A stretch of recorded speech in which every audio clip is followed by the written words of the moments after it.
Selamat sore Bapak Ibu, senang sekali bisa berjumpa di workshop 1 dan tentunya harapan kami Bapak Ibu semua diberkati dengan sesi-sesi yang sudah kita lewati. Dan hari ini di workshop 1 ini kita akan dilayani oleh Bapak Pendeta Ardi Wiryadinata dari Bandung. Beliau adalah Director of Mission Asia Pacific Baptist Federation.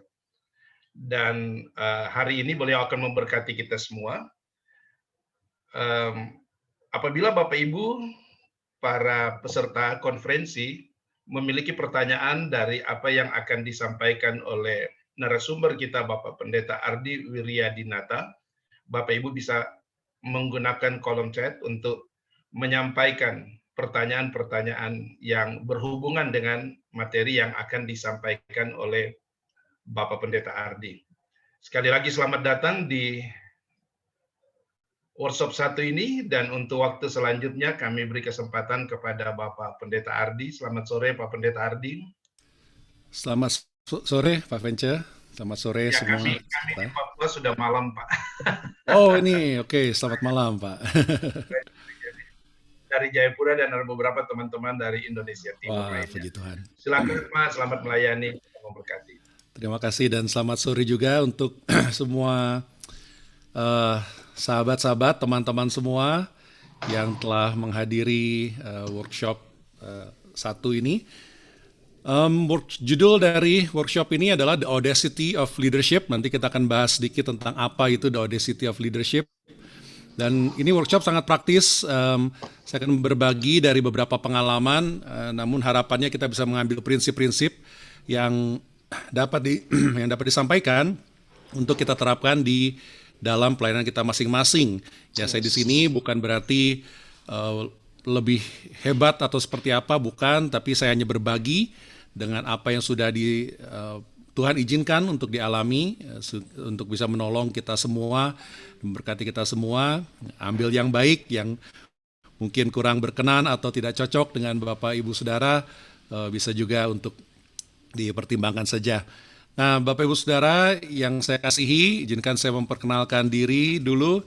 Nama saya Ardi Yusuf Wiryadinata. 8 tahun silam ini saya adalah gembala sidang di Gereja Baptis Pertama Bandung. Jadi kalau ada yang sudah tinggal di Bandung atau pernah ke Bandung, udah lewat ini di jalan utama, ya pasti pernah melihat gereja ini. Dan juga sejak awal tahun ini Tuhan mempercayakan kami untuk bisa melayani di satu peran yang baru, yaitu di peranan yang lebih besar sebagai Director of Mission. Jadi Direktur Misi di organisasi Baptis yang menaungi seluruh Asia dan Pasifik, atau disebut Asia Pacific Baptist Federation. Dan itu adalah suatu keistimewaan yang sangat indah yang Tuhan berikan untuk saya bisa melayani di situ, ya. Anugerah Tuhan saja itu tentunya. Dan ini foto dari keluarga saya, istri saya Lili dan kedua anak kami adalah Joanna dan Melody. Mereka masih sekolah, satu di SMA kelas 3, satu di SMP kelas 1. Jadi itulah keluarga kami. Supaya nanti kalau kita berjumpa mungkin waktu on-site, kapan kita berjumpa, kalau ada konferensi atau di jalan atau bahkan online di acara-acara lain, silakan boleh tegur sapa. Dan saya senang untuk melakukan itu. Bapak Ibu Saudara, ini adalah tujuan umum yang akan kita bahas supaya kita jelas apa yang ingin kita peroleh. Yang pertama adalah kita akan fokus kepada 2 hal ini, yaitu bagaimana pemahaman dan penghayatan kita tentang apa atau siapa seorang pemimpin itu. Yang kedua, keterampilan apa yang diperlukan oleh seorang pemimpin untuk memimpin di era baru yang penuh disrupsi dan akselerasi perubahan. Kita nggak sangka apa yang terjadi selama 2 tahun ini, ya, 1,5 tahun ini. Nggak sangka, ini disebut era disrupsi, ya. Jadi biasanya tren kemajuannya sudah baik dan rapi dan pelan-pelan menunjuk sekarang didisrupsi, sehingga tadi sudah dikatakan, ya, 5 tahun kemajuan dicapai dalam 5 bulan saja. Itu karena hal-hal yang di luar kendali kita tentunya apa yang terjadi di dunia ini. Nah, kita akan bahas tentang dua hal itu. Nah, sebelum kita mulai, ada disclaimer, karena ini juga mungkin topiknya tentang kepemimpinan. Ya, disclaimer itu atau catatan itu, ya saya secara pribadi saya meyakini dalam sebuah organisasi ada dua hal yang penting. Yang pertama adalah kebudayaan organisasi atau organizational culture. Menurut saya ini suatu hal yang penting.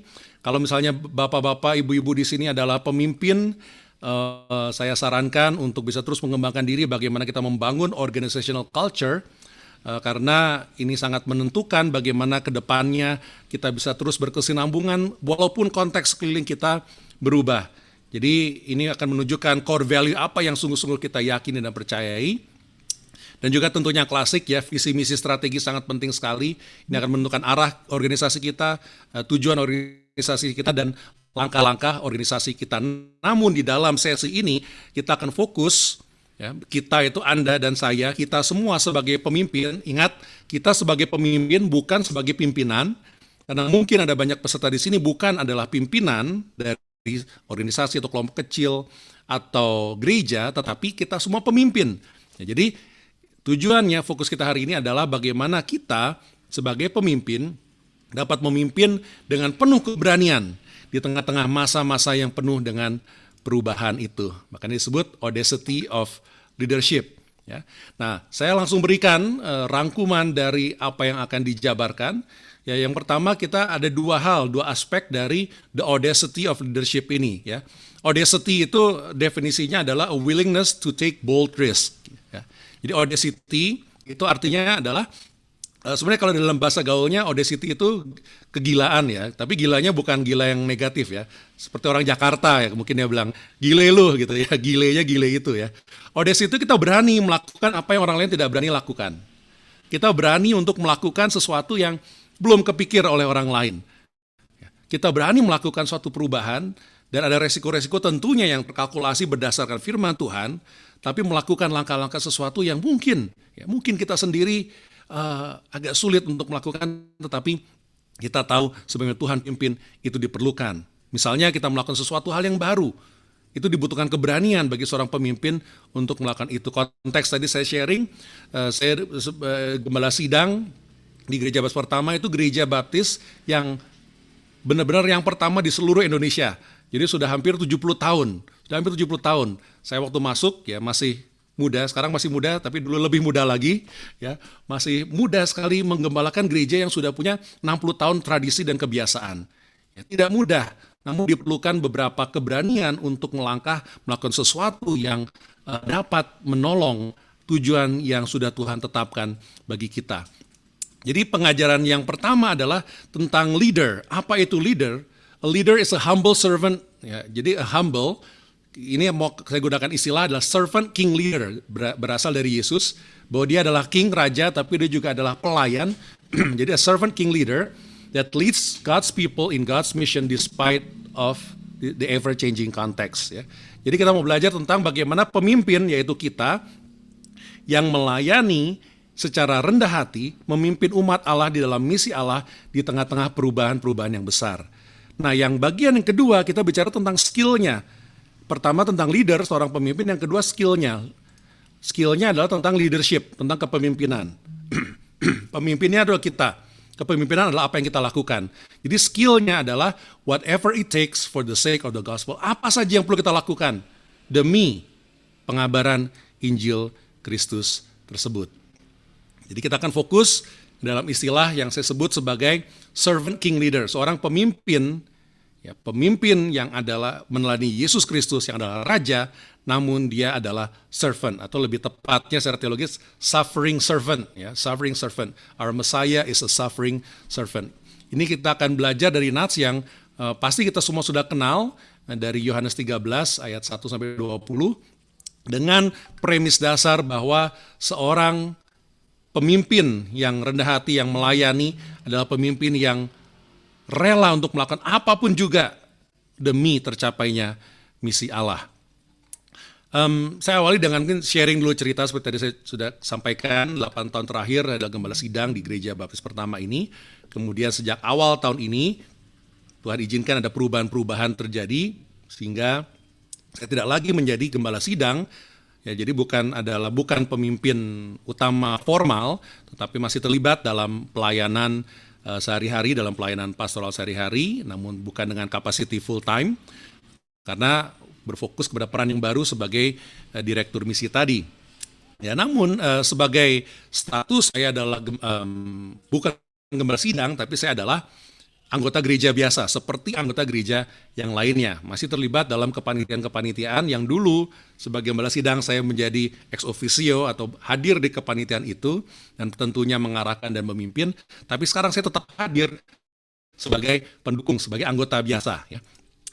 Nah, beberapa waktu yang lalu ada suatu kejadian yang cukup unik, ya, dan saya bersyukur Tuhan izinkan kejadian itu. Ada salah satu orang yang salah satu gereja mitra dari luar negeri yang bermitra untuk melakukan pengabaran Injil di Indonesia, bermitra dengan gereja kami. Ya. Saya sudah memulai proses kemitraan, sudah memulai proses ini, dan maaf. Dan akhirnya tahun ini kemitraan ini baru diformalisasi dan berjalan, ya. Nah, sebagaimana harusnya dan juga sudah disampaikan, ya, seharusnya dari orang-orang yang menangani proyek ini menulis surat terima kasih, karena dari mitra juga sudah mengirimkan dana, dari mitra juga sudah berkomitmen untuk melakukan kemitraan ini, ya. Harusnya ya, tentunya ada email balasan, ada ucapan terima kasih, ada tanda terima dan sebagainya, ya. Namun karena saya tidak mengawasi, ya, kesehariannya, saya juga kaget ketika sponsornya tanya, loh ini kok belum ada tanda terima atau apa? Waduh, gimana ya? Oke, maaf, kami coba persiapkan, ya. Ya, ternyata memang belum dilakukan setelah sudah mungkin sebulan ya, harusnya terjadi, belum dilakukan. Akhirnya dia dengan ya, status saya tahu diri sebagai bukan pimpinan, saya harus bertanya bahkan rela untuk membuatkan isi suratnya, bahkan sampai menuliskan pengantar emailnya untuk dikopas supaya itu terjadi. Untuk apa semua itu dilakukan? Ya, kalau saya nggak mau melakukan nggak bisa saja, karena saya bukan siapa-siapa dalam tanda kutip, ya. Tapi itulah artinya sebagai pemimpin dan perbedaan antara pemimpin dan pimpinan. Kalau pimpinan mungkin nggak mau karena saya bukan pimpinan, tapi kalau kita mau mempengaruhi sebagai pemimpin, kita mau melakukan, no problem. Kenapa? Yang terpenting bagaimana misi Allah itu tetap dijalankan. Itu lebih penting daripada ego kita sebagai pemimpin. Kita akan melihat dari teladan Yesus Kristus, teladan yang sempurna tentunya. Dari Yohanes 13, saya akan baca dari ayat 4 sampai dengan ayat 15. Nanti mereferensi ayat yang lain, ya. Izinkan saya bacakan. Lalu bangunlah Yesus dan menanggalkan jubahnya. Ia mengambil selai kain lenan dan mengikatnya dalam pinggangnya. Kemudian ia menuangkan air ke dalam sebuah basi dan mulai membasuh kaki murid-muridnya, lalu menyekaknya dengan kain yang terkait pada pinggangnya itu. Maka sampailah ia kepada Simon Petrus. Kata Petrus kepadanya, Tuhan, engkau hendak membasuh kakiku? Jawab Yesus kepadanya, apa yang ku perbuat engkau tidak tahu sekarang, tetapi engkau akan mengertinya kelak. Kata Petrus kepadanya, kau tidak akan membasuh kakiku sampai selama-lamanya. Jawab Yesus, jikalau aku tidak membasuh engkau, engkau tidak mendapat bagian dalam aku. Kata Simon Petrus, Tuhan, jangan hanya kakiku saja, tetapi juga tangan dan kepalaku. Kata Yesus kepadanya, barang siapa telah mandi, ia tidak usah membasuh diri lagi selain membasuh kakinya, karena ia sudah bersih seluruhnya. Juga kamu sudah bersih, hanya tidak semua, sebab ia tahu siapa yang menyerahkan dia. Karena itu, ia berkata, tidak semua kamu bersih. Ayat 12. Sesudah ia membasuh kaki mereka, ia mengenakan pakaiannya dan kembali ke tempatnya. Lalu ia berkata, mengertikah kamu apa yang telah kuperbuat kepadamu? Kamu menyebut aku guru dan Tuhan. Ya, perhatikan ini sangat penting. Kamu menyebut aku guru dan Tuhan, dan katamu itu tepat. Sebab memang akulah guru dan Tuhan. Jadi jikalau aku membasuh kakimu, aku yang adalah Tuhan dan gurumu, maka kamu pun wajib saling membasuh kakimu. Sebab aku telah memberikan suatu teladan kepada kamu, supaya kamu juga berbuat sama seperti yang telah kuperbuat kepadamu. Dan ayat 16 menjadi keyakinan kita semua sebagai pemimpin. Aku berkata kepadamu, sesungguhnya seorang hamba tidaklah lebih tinggi daripada tuannya, ataupun seorang utusan daripada yang mengutusnya. Sehingga ketika dalam kita melihat ayat 16 itu sebagai para pimpinan, sebagai pemimpin, kita harus sadar bahwa orang yang kita pimpin walaupun mereka melejit, kita tetap menjadi pemimpin. Ya, sehingga kita memiliki keyakinan diri. Ya. Nah, yang pertama, ya, untuk menjadi ciri seorang servant king leader, dia berfokus dalam gambaran besar, dengan tujuan besar. Focus on the big picture. Ya. Kayak tadi sharing yang tadi saya sampaikan, ya mohon maaf ya, ini ada beberapa sharing pengalaman pribadi, bukan untuk menonjolkan, ya, tetapi ini adalah pengalaman yang dapat saya bagikan, hikmat-hikmat yang Tuhan berikan. Sekali lagi. Jadi seperti tadi email yang tadi akhirnya terkirim, dan semoga hubungan ini pasti ya terbaik gitu ya. Nah, yang lebih besar, yang lebih penting daripada ego pribadi adalah misi Allah. Jauh lebih penting. Apa susahnya menulis email, apa susahnya menulis surat, apa susahnya kita meminta maaf atas keterlambatan, dan apa susahnya kita berpermisi kepada para pimpinan kita agar misi Tuhan terjadi. Nah, ada satu pengalaman lain yang ingin saya sampaikan juga ya. Beberapa waktu yang lalu, ya kami punya seorang utusan Injil yang secara struktur memang di bawah koordinasi dari pelayanan dan pembinaan gereja di Bandung, dan juga secara khusus di bawah koordinasi dan bimbingan kami sebagai pastoral dan sebagai gereja pengutus ya. Dalam satu keadaan orang ini jatuh sakit, dan ketika jatuh sakit, ya singkat cerita, ya sakit cukup parah, kemudian dia tidak menyadari sebetulnya apa yang kami lakukan bagi orang itu ya. Saya coba telepon beberapa kali, namun karena kondisi sakitnya dia mematikan handphonenya selama 2-3 hari sehingga kita nggak bisa kontak. Kami hanya dapat kabar dari keluarganya. Kemudian akhirnya ya puji Tuhan dia sembuh ya. Nah, ketika saya tidak dapat menghubungi dia dan kondisi cukup parah, ya kami ya dengan tim pastoral, dengan para pemimpin gereja, saya semalam itu nggak bisa tidur ya, bahkan berdoa semalam suntuk ya, berdoa dengan beberapa orang lain ya, kami yang di panitia pengabaran Injilnya, panitia misi, kami sebarkan di grup-grup WA gereja, kami sebarkan supaya, dan juga jaringan-jaringan di luar gereja pun kami sebarkan untuk mendoakan supaya orang ini bisa sembuh dan Tuhan menolong ya. Singkat cerita, beberapa hari kemudian, 1 minggu kemudian ya cukup sembuh dan kami bisa berbicara, berbincang-bincang, semua baik-baik, puji Tuhan ya. Nah, ketika kami mulai berbicara tentang hal ini ya, ada ungkapan yang dikatakan bahwa seolah-olah kami sangat tidak mempedulikan. Di saat krisis, di saat paling membutuhkan, kok ini Pak Gembala tidak mempedulikan gitu ya. Oke, dan itu disampaikan juga di depan beberapa orang lain ya. Tentunya ya bagi saya secara struktur mungkin bisa-bisa saja membela diri, bisa saja menceritakan apa yang sudah dilakukan, apa yang terjadi, saya bisa saja menuduh loh, justru kamu HP-nya mati dan sebagainya, bisa-bisa saja. Tetapi ketika kita fokus on the big picture, karena dia adalah utusan Injil yang ada di tombak, ujung tombak, di garis yang terdepan untuk mengabarkan ke Injil kepada orang-orang yang sama sekali belum percaya, ya saya memilih untuk tidak membela diri. Akhirnya kami tidak membela diri, kami berusaha untuk mengerti, dan bahkan kami minta maaf. Ya. Maaf karena kami tidak menyampaikan peduli kami kepada Anda. Namun sekarang bagaimana apa yang harus kami lakukan untuk bisa melakukan agar pelayanan pengabaran Injil tetap maju. Mengapa?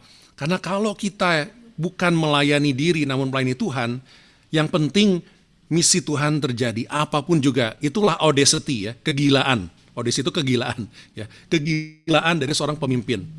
Apalagi pemimpin yang rendah hati, yang meneladani Yesus Kristus, yang berani mencuci kaki murid-muridnya yang padahal pada zaman itu adalah aib yang sangat besar. Karena kita bisa fokus on the big picture ya. Yang kedua, tindakan kita itu to achieve purpose. Kita melakukan keputusan dan tindakan itu untuk mengambil satu tujuan yang tertentu. Ya, saya sharing lagi pengalaman beberapa tahun yang lalu, kami punya staff yang menolong dalam bidang administrasi dan kesekretariatan. Ya, intinya dia terlilit dalam hutang. Ya. banyak hutang sana sini, khususnya hutang kartu kredit ya, kejam sekali ya, kejam sekali hutang kartu kredit, ditagih, dan akhirnya karena udah nggak bisa nutup lubang, gali lubang, tutup lubang, udah nggak ada lagi lubang yang digali, baru dia datang kepada kami dan tim pastoral menceritakan semua itu, dan kepada para pemimpin gereja menceritakan semua itu. Kita ada koperasi, karena ada sekolahan yang ngambil pinjam juga nggak bisa bayar cicilan koperasi itu, ya, dan akhirnya banyak sekali kesulitan-kesulitan ini ya. Nah, apa yang kami lakukan? Ya? Banyak orang yang mencaci maki, wah ini nggak boleh ini. Akhirnya mengungkapkan banyak alasan, termasuk alasan salah satunya adalah dia harus membiayai anaknya sekolah. Dan waktu kita lihat cek transaksi kartu kreditnya, banyak pembeliannya bukan untuk keperluan primer. Ya. Kayak tadi yang Pak Bambang bilang ya, banyak keperluan sekunder, bukan untuk keberlangsungan hidup atau bukan untuk sekolah anaknya. Tapi banyak yang tidak ya. Akhirnya apa yang kami lakukan? Ya, bisa saja kami pecat, ya, bisa saja kami berhentikan, bisa saja kami rumahkan atau gajinya dipotong 100% atau 75%. Namun itu tidak akan menyelesaikan masalah. Akhirnya yang kami lakukan adalah kami harus melakukan untuk bisa menggalang dana, menutup dana itu, bahkan dana pribadi, bahkan anak yang sekolah pun harus kita sekolahkan. Kenapa? Ketika dipikir-pikir rugi nggak? Rugi sebetulnya ya. Benar apa salah ya? Dia salah ya, ketahuan ya. Tapi tindakan kita itu untuk melakukan purpose yang besar, tujuan yang besar. Tujuan yang besar adalah misi Allah. Dan dia adalah orang yang vital untuk jalannya administrasi gereja yang menopang, mendukung. Kami punya 15 utusan Injil di seluruh Indonesia untuk menopang supaya komunikasi lancar, ya, untuk informasi, laporan dan sebagainya. Dia adalah berperan cukup penting. Nah, kalau kita tidak menolong orang itu, pelayanan yang lebih besar akan terhambat. Sehingga itulah pertimbangan bagaimana kita dapat melakukan sesuai dengan tujuan. Ayat 18, Tuhan Yesus berkata, bukan tentang kamu semua aku berkata, aku tahu siapa kamu yang telah dipilih, tetapi haruslah genap nats ini. Orang yang makan rotiku telah mengangkat tumitnya terhadap aku. Aku mengatakan kepadamu sekarang juga sebelum hal ini terjadi. Kenapa? Supaya hal itu terjadi dan kamu percaya bahwa aku adalah Dia. Nah, Bapak Ibu Saudara yang saya kasihi, walaupun orang yang kita pimpin tidak tahu mengapa kita melakukan apa yang kita lakukan, mungkin curiga, mungkin tidak mengerti, mungkin mempertanyakan tindakan-tindakan kita, tapi kita sebagai pemimpin kita tahu tujuannya. Tujuan yang besar yaitu pelayanan amanat agung Tuhan. Nah, itulah sebabnya audacity of leadership, kegilaan dari pemimpin itu. Bahwa kita memimpin sebagai pimpinan yang rendah hati. Cepat, yang nomor 3, bahwa a servant king leader adalah orang yang men-sacrifice themselves for the cause. Kita harus rela mengorbankan diri kita sendiri.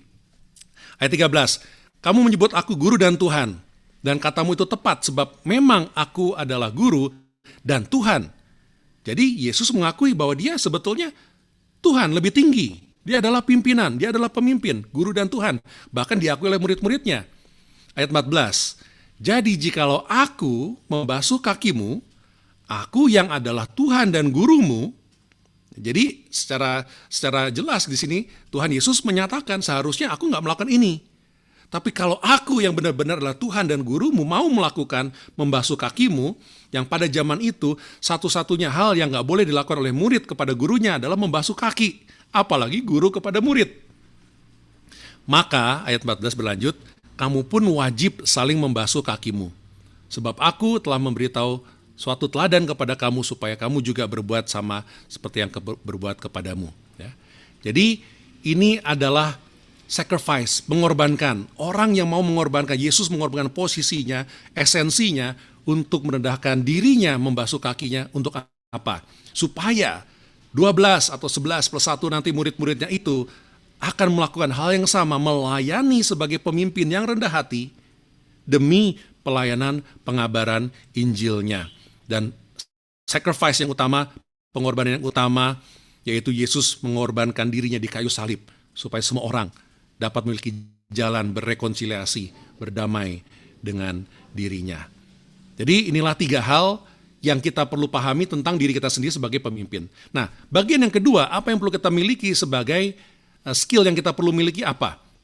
Skill of a servant king leader ya. Jadi sebagai pemimpin kita tahu kita harus rendah hati melayani sebagaimana Yesus ajarkan. Yang kedua, skillnya apa? Saya ingin mengambil 3 skill yang dapat kita ambil dan kita terinspirasi dari 1 Korintus 9 ayat 20 sampai 22. Saya cepat-cepat saja membaca ini. Dengan demikianlah bagi orang Yahudi, aku menjadi seperti orang Yahudi supaya aku memenangkan orang-orang Yahudi. Bagi orang hidup di bawah hukum Taurat, aku menjadi seperti orang yang hidup di bawah hukum Taurat, sekalipun aku sendiri tidak hidup di bawah hukum Taurat, supaya aku dapat menangkan mereka yang hidup di bawah hukum Taurat. Bagi orang-orang yang tidak hidup di bawah hukum Taurat, aku menjadi seorang yang tidak hidup di bawah hukum Taurat. Kenapa? Supaya aku dapat memenangkan mereka yang tidak hidup di bawah hukum Taurat. Kemudian bagi orang-orang yang lemah, aku seperti orang yang lemah, supaya aku dapat menyelamatkan mereka yang lemah. Ayat 22b, bagi semua orang aku telah menjadi segala-galanya supaya aku sedapat mungkin memenangkan beberapa orang dari mereka. Apapun yang harus dilakukan, itu skill yang utama yang perlu kita miliki. Supaya kita bisa menjangkau satu orang lagi saja bagi Tuhan. Satu golongan lagi, satu kaum lagi bagi Tuhan. Ini teladan dari 1 Korintus 9. Nah, Bapak Ibu Saudara yang dikasih Tuhan, ya di awal pandemi tahun lalu, ya ini sekali lagi ini adalah kesaksian dari apa yang kami lakukan. Penting sekali bagi kita untuk melakukan retooling ya. Retooling ini adalah tool itu kan alat-alat ya. Bagaimana kita memperlengkapi atau mengupdate alat-alat kita ya. Di awal pandemi tahun lalu kami melakukan di gereja kami melakukan retooling kepada staf gereja. Ya salah satu skill baru yang diwajibkan adalah semua harus bisa video editing, semua harus bisa audio editing ya. Walaupun spesifikasinya nggak seperti itu staf gereja kami, tapi semua kami dorong untuk harus melakukan ya. Nah, kita tahu bahwa supaya itu terjadi optimal terjadi, ada 3 hal yang perlu kita perhatikan ketika kita mau membawa perubahan, yaitu hardware, software, dan brainware. Hardware itu alat-alat kita mumpuni apa enggak, dan hardware itu relatif ya, nggak harus yang paling mahal, nggak harus yang paling bagus, kita bisa efektif. Software itu apakah mampu menjalankan program-programnya. Tapi yang terpenting bagi saya adalah brainware. Brainware itu orangnya. Mampu nggak orang menggunakan apa yang ada. Jadi singkat cerita, waktu itu kami mengumpulkan staf gereja. Ya, jadi ada beberapa tuh administratif, nggak punya keterampilan komputer. Kemudian kami kumpulkan. Waktu itu saya bersyukur atas kesalahan ucapan. Ya. Jadi kadang-kadang kalau ngomong terlalu cepat suka salah ucapan. Nah pada saat itu saya melakukan pembukaan dan kita harus semua belajar keterampilan baru khususnya video editing, walaupun itu bukan dalam job description awal. Kemudian saya salah mengucap, saya bilang kalau kita tidak punya keterampilan ini, kalau kita tidak belajar hal ini, kita tidak ada pekerjaan. Nah langsung semua orang diem, kaget, waduh ini Pak Ardi marah nih ya. Berarti kalau nggak bisa artinya nggak ada pekerjaan ya. Harusnya itu kalau kita tidak melakukan ini kita nggak ada kerjaan ya. Maksudnya tidak ada tugas yang bisa kita lakukan kalau kita nggak punya skill yang baru. Ya. Jadi termasuk salah satu staff itu yang sama sekali komputernya terbatas sekali hanya bisa Word atau Excel. Akhirnya bekerja keras sampai sekarang bisa video editing. Karena dia nangkep wah kalau nggak ada ini saya tidak akan ada pekerjaan nih. Jangan-jangan saya mau dipecat. Padahal itu bukan maksud saya, salah ucapan ya. Tapi luar biasa bagaimana ketika kita memberdayakan mereka bisa melakukan sampai sekarang.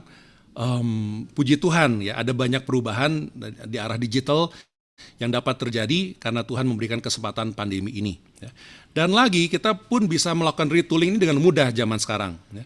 Ada universitas yang gratis, istimewa, yang terbuka lebar yaitu YouTube. Ya. Jadi kita bisa belajar apapun, mau video editing, belajar dari YouTube. Nah, ada 3 skill yang perlu dimiliki oleh seorang pemimpin yang bisa menolong untuk memimpin dalam pandemi ini. Saya sebutkan ada 3. Yang pertama adalah agile ya. Kalau Bapak Ibu Saudara yang senang dengan organisasi, ini jadi tren ya.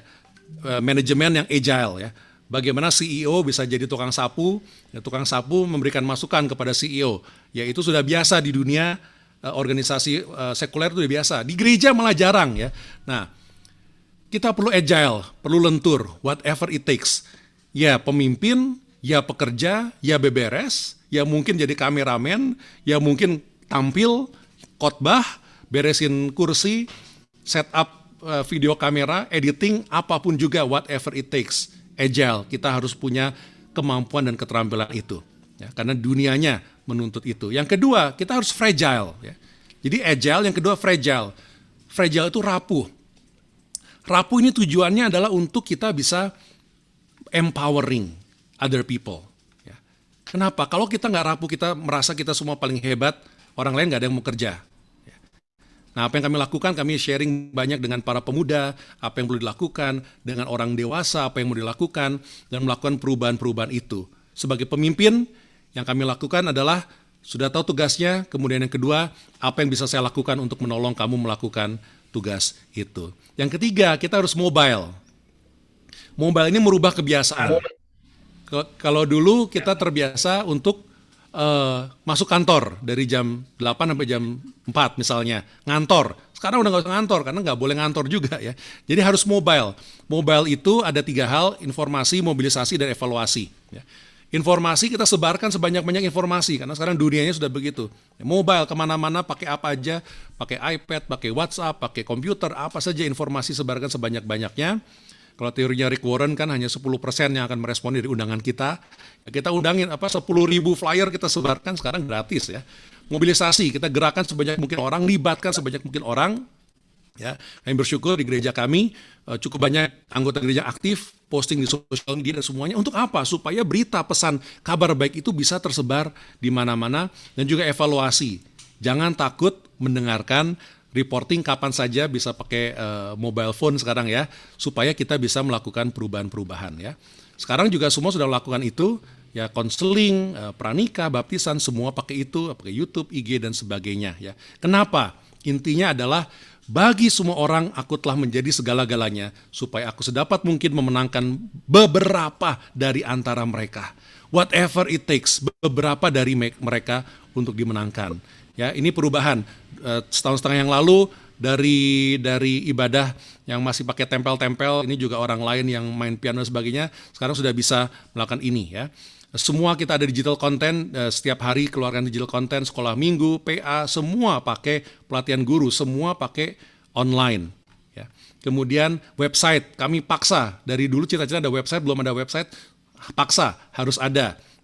Termasuk bagaimana orang bisa mengambil keputusan, semua dipikirkan ya, mau dibaptiskan, mau bertumbuh dalam komunitas, mau terlibat dalam pelayanan, semua ada opsinya. Bahkan kami membuat apps ya, sulit sekali, tetapi harus berani, audacity, berani, ini yang dibutuhkan kita lakukan. Sulit ya, banyak bugs ya, tetapi maju, melangkah, supaya apa? Bisa memenangkan 1-2 orang aja, yang nggak mungkin terjangkau kalau ini tidak ada ya. Bahkan kami juga bersyukur ada Alpha sejak beberapa bulan yang lalu. Kami mengadakan Alpha, jadi kami gerakan semua orang-orang untuk melakukan itu. Ya, ini beberapa contohnya, ini video salah satu videonya dari pemuda yang menjalankan Alpha. Ya. Dan kita tahu semua ini belum ada. Ya, di awal tahun kemarin belum ada. Tapi sekarang menjadi ada karena anugerah Tuhan menurut saya ya. Ya, itu beberapa contoh. Again, whatever it takes, itu audacity of leadership. Apapun yang harus kita lakukan. Karena seorang pemimpin yang rendah hati, yang punya keberanian, audacity, kegilaan, sesungguhnya kegilaan ya.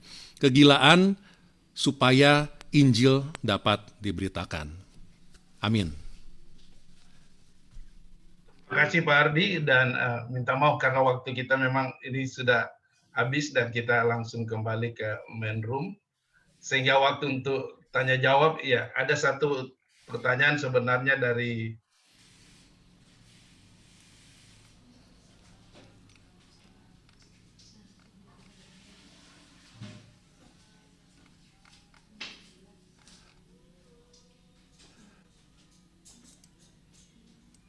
Oh ya, malah Pak Vencinya sudah kembali ke breakout room ya. Ya, makasih Bapak Ibu Saudara. Ini luar biasa melihat semangat untuk mau di retooling ya. Ada yang muda, ada yang sudah tidak muda lagi. Tetap semangat, apapun yang dilakukan, yuk kita lakukan bersama-sama demi pengabaran Injil Tuhan, demi misi Tuhan berjalan ya. Jangan takut belajar kepada yang lebih muda, bapak-bapak, ibu-ibu yang sudah tidak muda lagi, ya dengarkan mereka karena mereka sangat mengerti dunia. Trust, leading with your perfect love, so we